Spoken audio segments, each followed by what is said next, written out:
Rayagung, silahkan Apa, nyalakan Dis? kamera Anda. Ya, Ya, aku dari Muslim. Sukabumi, Dis. Muslim. Sukabumi ini dia orangnya di Sukabumi ini udah datang nih orangnya. Ya, silakan. Ya, Sukabumi. ada apa dengan Sukabumi? Ya, Sukabumi ini lagi viral di Sukabumi ini ya, Kang ya. Nah, di Sukabumi tentu saja. Di mana? Di Sukabumi tidak dengar beritanya. Ini diragukan ini orang Sukabumi. Bentar. Anda tidak tahu kejadian di Sukabumi, orang yang merusak rumah, kemudian merusak salib. Hah? Ya, itu kan rumah pribadi. Oke, sekarang Ya. pertanyaan saya begini. Kalau di rumah pribadi, berarti Anda sudah tahu ya beritanya ya? Nggak perlu saya tunjukkan ya?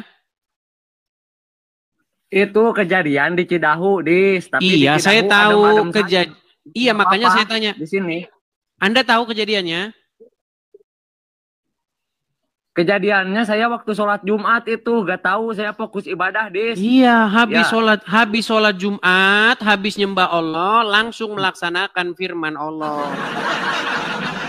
Habis sholat Jumat ngerusak rumah. Jadi kalau kamu tahu sejarah sholat Jumat itu dulu dilakukan untuk umat Islam kumpul. Mau mana lagi yang mau kita serang ini, itu sejarah sholat Jumat. Biar Anda tahu.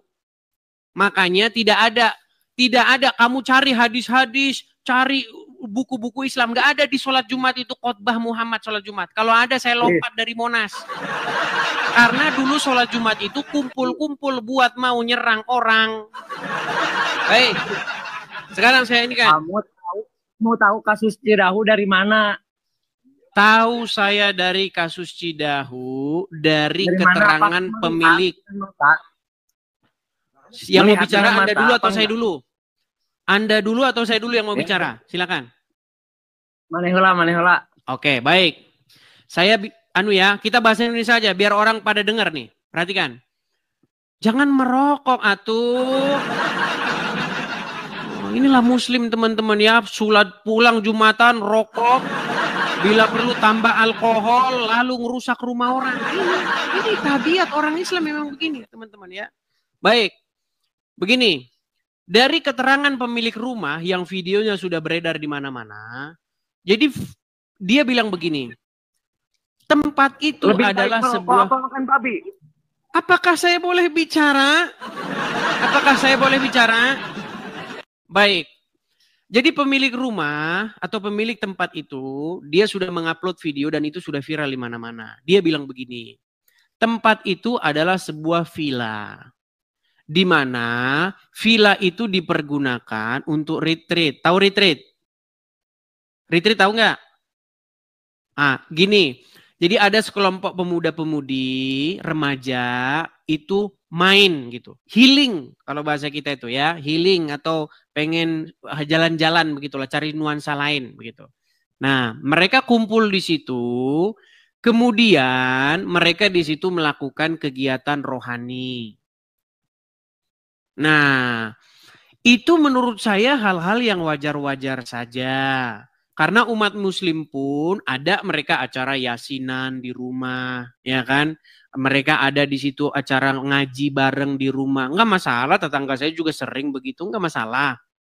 Nah, pertanyaan saya, kenapa kalian umat Muslim melakukan pengerusakan, melakukan di situ kegiatan-kegiatan yang anarkis, patahkan salib nih, fotonya nih, nggak tahu nih foto siapa ini mungkin tetanggamu ini, orang Cidahu nih.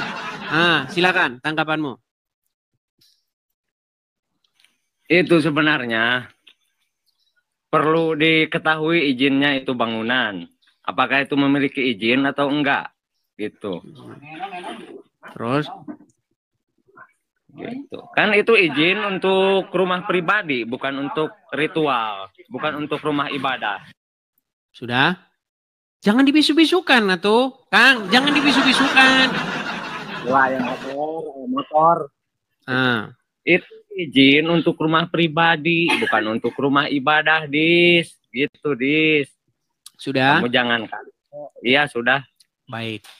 Apakah kalau sebuah tempat tidak ada izinnya, kemudian orang berhak merusaknya, melakukan tindakan-tindakan yang demikian itu yang Anda tonton, dipecahin, dipatahkan salibnya. Apakah itu pembenaran? Karena tidak ada izinnya? Oke. Nah, sekarang yang bangunan yang tidak memiliki izin, apakah perlu digusur? Baik, yang menggusur siapa? Kerjaan siapa yang menggusur? Jika kita mengabdi kepada pemerintah, apakah kita salah membantu pemerintah untuk menggusur? Baik. Sudah saya bilang ya. Kan sudah saya bilang teman-teman. Jadi kalau teman-teman di luaran sana, di luar Sukabumi, di luar Sidahu ngomong-ngomong, muslim-muslim yang di luaran yang ngomong, kami mengutuk perbuatan itu, mereka botol, betul. Belebuk, betul mereka, betul nggak? Betul nggak? Dis, saya tanya, apakah saya salah membantu pemerintah untuk menggusur? Tidak salah, tidak salah. Berarti Ya, menurut tidak salah, bahkan baik. Makanya betul. Saya bilang, dengar, tenang. Justru di sini saya mengatakan bahwa orang Islam, bisa gantian saya bicara? Oke, silakan. Oke, silakan. Baik, jadi begini ya, Kang ya. Saya cuma mau bilang bahwa apa yang dilakukan oleh orang Islam ini memang ajaran agama Islam. Makanya saya tidak berani menyalahkannya karena itu ajarannya.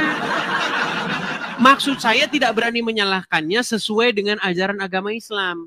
Tapi kalau menurut pandangan saya, jangankan ajarannya, Islamnya langsung menurut saya yang harus ditinggalkan.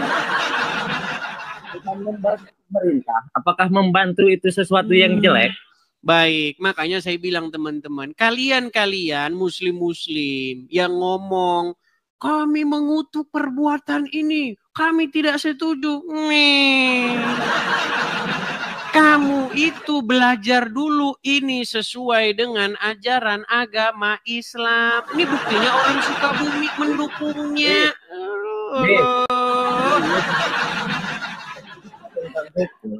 Sebaiknya kamu belajar dulu ilmu hukum. Betul. Jadi berdasarkan hukum, seseorang boleh melakukan penegakan hukum sendiri, boleh merusak rumah orang sendiri, nggak usah bikin repot pemerintah. Pemerintah, lu kagak usah repot-repot ngambil eskavator, kagak usah repot-repot. Biar umat yang turun sungguh ajaran agama Islam. Makanya sudah saya bilang teman-teman, yang perlu dibubarin itu bukan agamanya yang perlu dibubarin, itu agamanya. Marah. Saya sudah pernah bilang, agama Islam itu bertentangan dengan Pancasila dan Bhinneka Tunggal Ika. Saya yang ngomong. Apakah yang merusak itu agama Islam? Orang-orang yang merusak itu beragama Islam? Saya tanya kamu dulu. Tadi katanya orang-orang habis Jumatan. Pertanyaan saya, siapakah orang yang Jumatan? Orang Islam waktu di masjid waktu wiridan, kamu tahu? Oke, sekarang saya tanya, siapa yang merusak? Siapa yang merusak tempat ini? Orang Islam atau bukan? Ya gak tahu, kamu yang menuduh. Sudah saya bilang teman-teman. Ketika seorang Islam menjelaskan agamanya, disitulah mulutnya harus mengucapkan kata-kata dusta. Hati-hati, seandainya yang merusak itu bukan orang Islam, terus Anda mengatasnamakan Islam, saya yang akan bertanggung jawab. Saya pastikan itu yang rusak orang Islam. Sungguh Anda nekat yang nyata. Sekarang saya mau tanya. Kang, pernah dengar hadis yang mengatakan bahwa Nabi Isa akan datang? Saya mau tanya, makna Esa di iman Kristen itu seperti apa? Jangan ke situ. Benar Nabi Isa akan datang? Bukan berani gak? Mana Esa di umat Kristen seperti apa? Kalian sudah lihat kan? Jadi teman-teman, saya mau bilang begini, kita ini jangan munafik. Jadi kalau ada orang Islam ngancurin salib, ya, mematahkan salib, menurunkan salib ini, itu adalah ajaran agama Islam. Karena ajaran agama Islam mengajarkan kebencian pada simbol-simbol Kristen. Siapa nanti yang akan mengeksekusi perbuatan itu? Nabi Isa. Nabi Isa akan datang untuk mematahkan salib, betul? Jadi kamu betul gak berani jawab pertanyaan saya. Kamu gak berani jawab pertanyaan saya. Berani gak? Nabi Isa akan datang mematahkan salib. Nih, saya ganti dulu background saya ya. Lihat nih, Kang ya. Perhatikan Kang ya. Nih. Nabi Isa belum turun patahkan salib. Umat Islam sudah duluan melaksanakannya.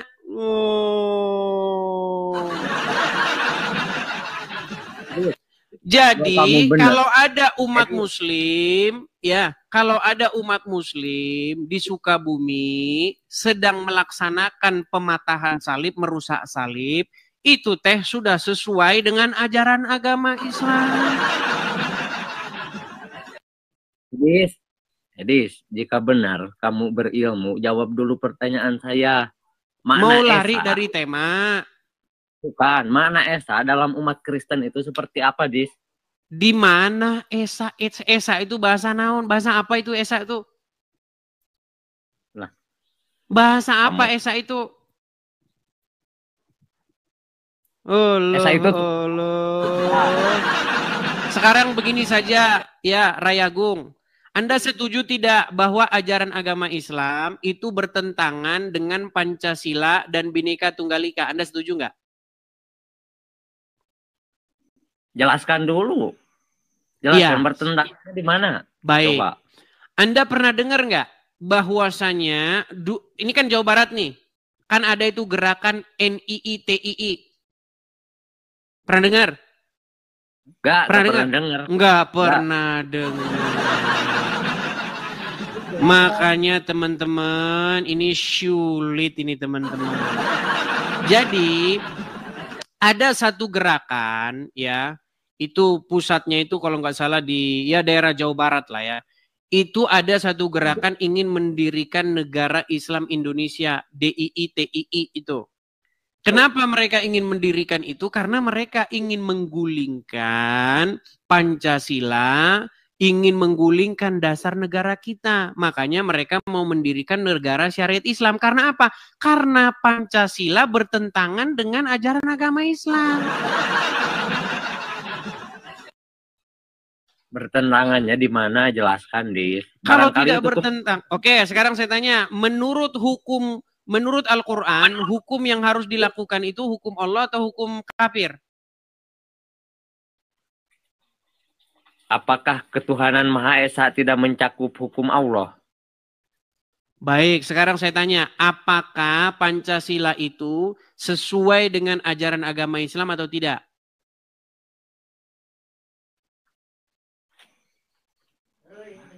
Nggak tahu saya, Dis. Nggak tahu. Iya, gimana mau tahu? Nih, saya putar. Saya bukan dokter Pancasila.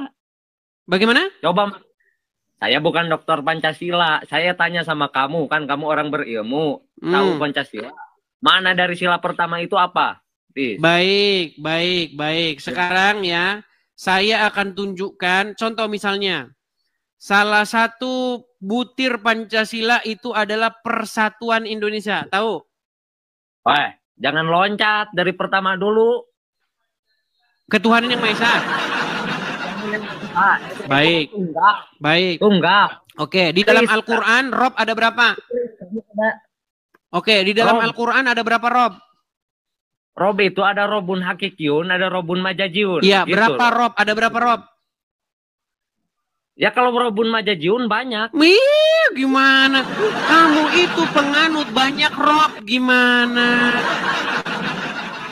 Apa bahasa Indonesianya Rob? Bisa pengurus, bisa pemilik. Oke, Allah Rob nggak? Itu Robun Hakikiyun. Iya, Rob nggak? Ya pemilik yang sebenarnya. Oke, Rob. Muhammad Rob nggak? Itu Robun Majajiun. Berarti berapa Robmu? Ini. Mulai akrobat. 1 ditambah 1 sama dengan 1. Ngomong katanya Rob kami hanya ada 1, Tuhan kami hanya 1. Ternyata Tuhan kalian 2, Allah dan Muhammad. Berarti bertentangan dengan sila pertama. Kemudian sila yang kedua apa? Yalah gantian kata Rob yo, cantarima. Oke, sekarang sila kedua apa? Kata Rob, saya ajarkan kamu bahasa Arab ya. Kata Rob itu kalau disematkan kepada Tuhan itu maknanya Robun Hakikiyun. Kalau disematkan kepada makhluk itu maknanya Robun Majajiun. Oke, baik. Jadi Allah dan Muhammad sama-sama Rob, betul? Beda. Kalau Allah Robun Hakikiyun, kalau Muhammad Robun Majajiun. Oke, gitu, dua-duanya sama-sama Rob nggak? Ya beda, pakai kaid. Kamu iya, Rob juga nggak? Ya kan kamu gak ngerti bahasa Arab. Iya, ngapain bahasa Indonesia? Intinya Muhammad itu Robmu, betul atau salah? Itu Nabi. Waduh, dijabanin, tidak berani menjawab. Muhammad Robmu, betul atau salah? Robun Majajiun, betul. Betul. Allah Robmu, betul atau salah? Itu Robun Hakikiyun, deh. Oke, berarti pertanyaan saya ada berapa Rob di sini? Robun Hakikiyun 1, Robun Majajiun 1. Iya, berarti ada berapa Rob? Ada 1 Rob. Aduh, tiba-tiba 1. Makanya saya bilang, Muhammad itu Rob, ada saklarnya. On, off. Kemudian persatuan Indonesia. Coba sekarang nih, masalah persatuan Indonesia nih, Kang. Dengerin, Kang. Ya, dengerin. Dengerin dulu. Cicing. Aduh, cicing. Dengar. Allah. Sama dengan 1 kan menurut umat Kristen. Nah. Dengar sekarang ya, dengar. Di dalam sila berikutnya itu ada sila persatuan Indonesia. Apakah ajaran agama Islam bertentangan dengan persatuan Indonesia? Enggak bertentangan. Oke, baik. Boleh enggak seorang muslim berteman dengan orang non-muslim? Boleh, secara hablum minanas. Boleh. Saya tunjukkan dalilnya gimana? Bahwa umat muslim dilarang berteman dengan non-muslim gimana? Mau saya tunjukkan dalilnya? Boleh. Baik, saya tunjukkan. Tapi dalam kitab karangan boleh. Karena saya tidak mencari kitab orang lain. Saya membuat kitab sendiri. Saya balikkan kamera saya. Inilah benar-benar ya orang Islam ya. Nih. Katanya persatuan Indonesia. Boro-boro persatuan sesama muslim saja saling baku hantam. Nih. Perhatikan. Di dalam hadis Sunan Abu Daud dari Abu Sa'id Al-Khudri radhiyallahu anhu dari Nabi Shallallahu Alaihi Wasallam bersabda, jangan engkau berteman kecuali dengan orang-orang beriman dan jangan memakan makananmu selain daripada orang yang bertakwa. Hadisnya hasan, diriwayatkan oleh Tirmizi, diriwayatkan oleh Abu Daud. Sungguh kamu nekat yang nyata. Jadi bagaimana mungkin ada persatuan Indonesia isinya saja kayak begini? Jadi pertanyaannya umat Kristen beriman kagak? Beriman gak? Yahudi beriman gak? Kan itu tulisannya orang beriman. Oke, sekarang saya tanya, apakah orang Kristen, orang Yahudi termasuk orang yang beriman? Ya jawab kamu sendiri, kamu yang orang Kristen. Bingung. Baik teman-teman, saya puas mendengarkan diskusi ini di mana si Muslim ini awalnya petantang-petenteng untuk melawan Bang Edis.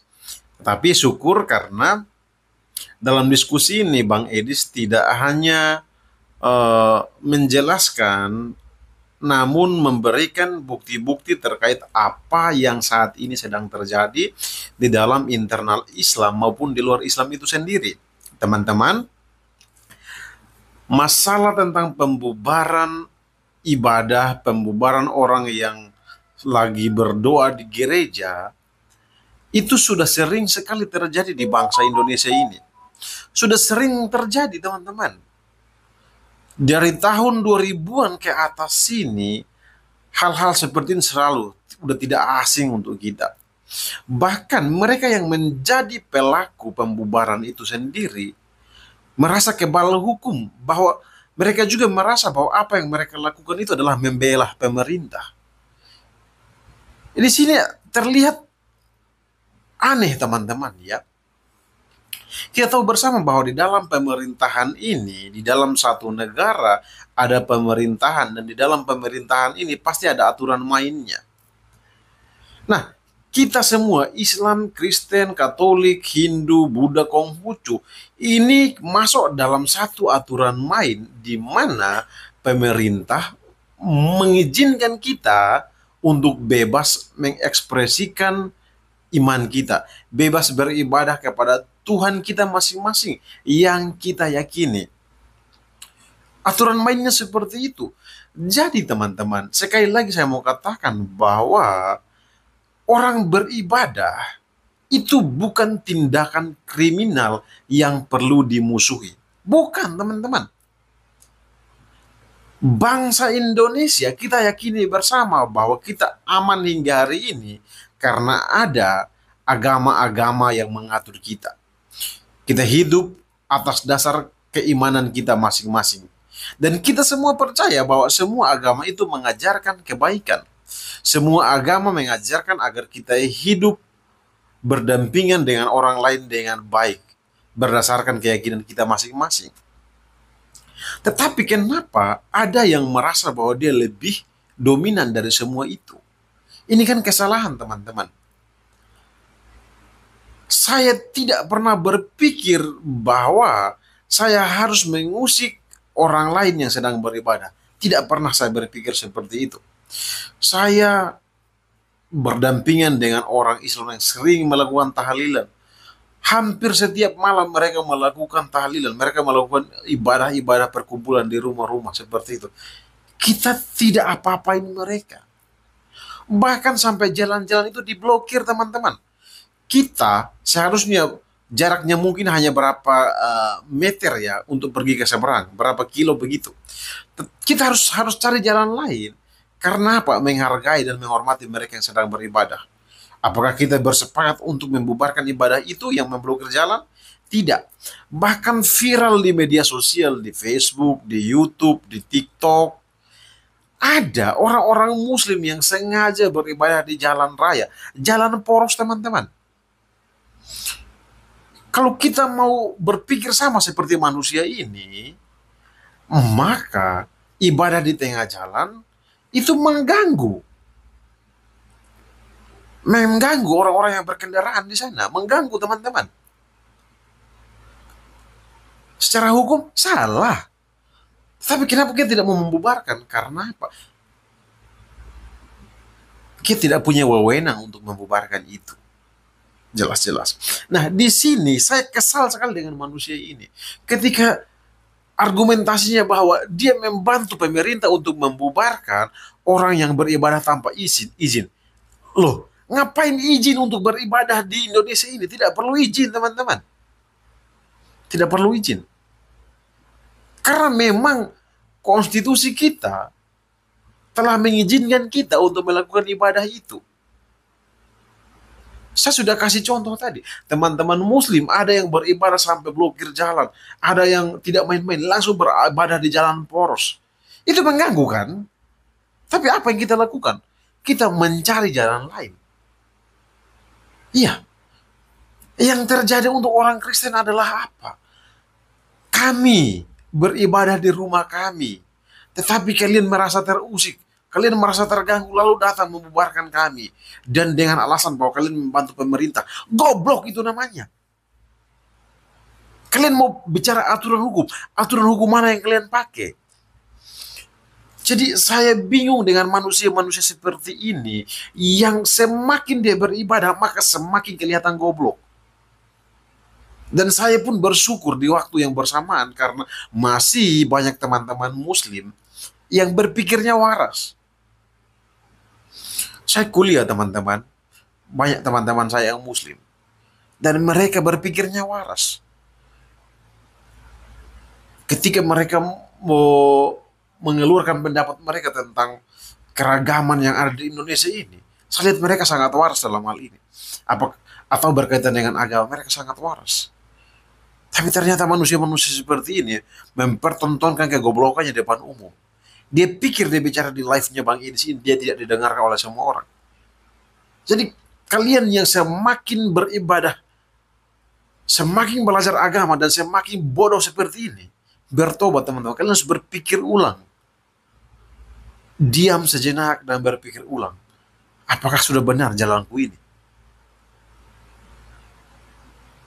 Nah, di waktu yang bersamaan ketika dia berargumentasi, dia tidak mikir bahwa slogan yang saat ini dikumandangkan oleh orang muslim adalah mereka adalah agama damai, agama yang memberi rahmat bagi dunia. Di mana letak kerahmatan itu?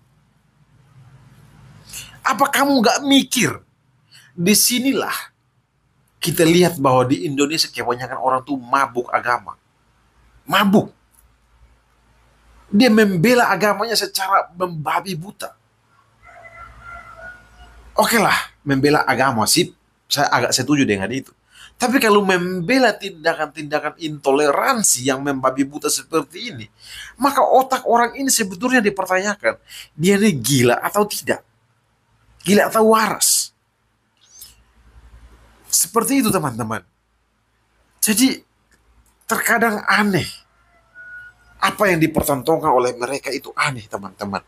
Semakin mereka berteriak bahwa mereka membawa damai bagi dunia ini, tetapi yang mereka pertontonkan adalah satu tontonan yang aduh, bahkan orang-orang yang tidak beragama pun tidak melakukan itu. Kecuali orang sedang beribadah itu masuk dalam kategori tindakan kriminal, maka saya setuju dengan pembubaran itu. Tapi mau bagaimanapun, segala sesuatu yang ada di Indonesia ini ada mekanisme hukumnya. Kita tidak bisa bertindak semena-mena. Bahkan seorang yang melakukan kesalahan pun harus diadili sesuai dengan hukum yang berlaku di Indonesia. Ya, kenapa kau merasa bahwa pembubaran ibadah adalah bagian dari kau membantu pemerintah? Kenapa kalian nggak bersatu untuk membubarkan atau menangkap para koruptor-koruptor itu yang jelas-jelas merugikan bangsa ini? Kenapa? Tapi kenapa kalian hanya fanatik dengan orang-orang yang sedang beribadah? Aneh bin ajaib manusia-manusia seperti ini. Otaknya itu memang diisi dengan sampah semua, jadi tidak bisa berpikir dengan akal sehatnya, tidak bisa jernih. Kumis aja yang panjang, gigi aja yang besar. Tapi tidak bisa berpikir besar. Kasihan. Sangat disayangkan kalau manusia-manusia seperti ini dipelihara di Indonesia ini. Yes. Jadi saya cukup geram melihat manusia-manusia ini. Udah tahu salah tapi dibela. Kalau kalian tanya saya, jika ada orang Kristen yang membubarkan orang Islam sedang beribadah, apa pendapat saya? Saya akan katakan bahwa tindakan mereka tindakan biadab dan perlu dihukum. Perlu dilaporkan mereka di pihak yang berwajib. Kenapa saya tidak membela mereka? Walaupun mereka orang Kristen yang taat membubarkan orang Islam yang sedang beribadah ataupun agama-agama lain, saya tetap mengatakan bahwa tindakan yang mereka lakukan itu adalah tindakan yang salah. Secara hukum salah, secara moral salah, secara agama pun salah. Karena agama Kristen tidak pernah menganjurkan untuk kami pergi mengacaukan orang lain yang sedang beribadah. Tidak ada. Jadi saya akan tetap objektif untuk menilai itu semua. Orang Kristen salah, tetap salah. Kalau harus diadili secara hukum, diadili. Ngapain dibela? Ngapain dibela teman-teman? Maka marilah untuk teman-teman muslim,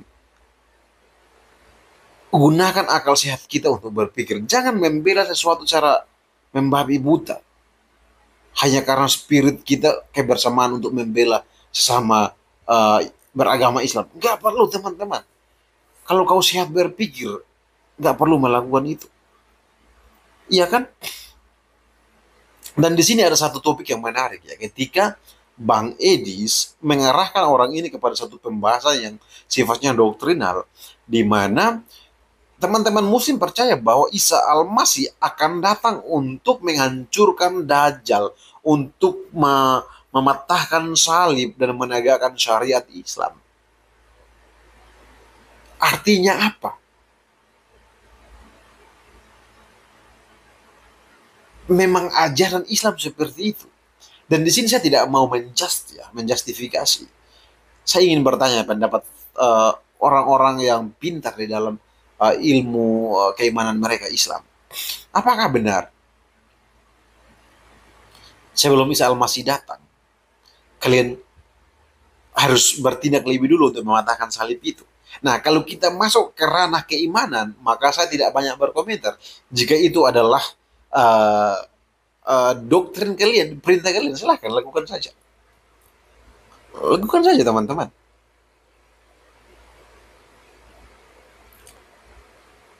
Dan biarkan hukum yang berbicara untuk menanggapi kalian. Yes.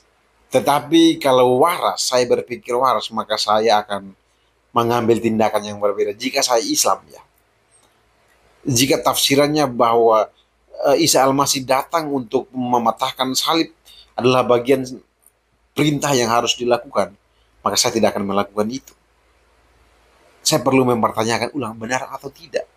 Kok bisa ya Allah yang Maha Kasih itu memerintahkan saya untuk menghancurkan saudara saya seiman yang sedang melakukan ibadah mereka. Dalam hal ini orang Kristen. Saya tidak akan melakukan itu. Secara akal sehat, no. Saya memilih untuk keluar dari keyakinan itu daripada harus memeluk dengan erat keyakinan itu. Saya tidak mau. Maka sampai hari ini ketika kalian bertanya kepada saya, contohnya ya, bagaimana dengan respon orang Kristen terkait hal itu? Kita tetap merespon dengan baik, mendoakan kalian yang melakukan pembubaran, perusakan, dan intimidasi itu. Karena apa? Di dalam Alkitab telah menceritakan lebih dulu bahwa orang akan membenci kita. Oke? Orang yang tidak mengenal Allah yang benar akan membenci kami sebagai pengikut-pengikutnya. Hal itu dikarenakan karena mereka tidak tahu. Mereka dibutahkan oleh iblis.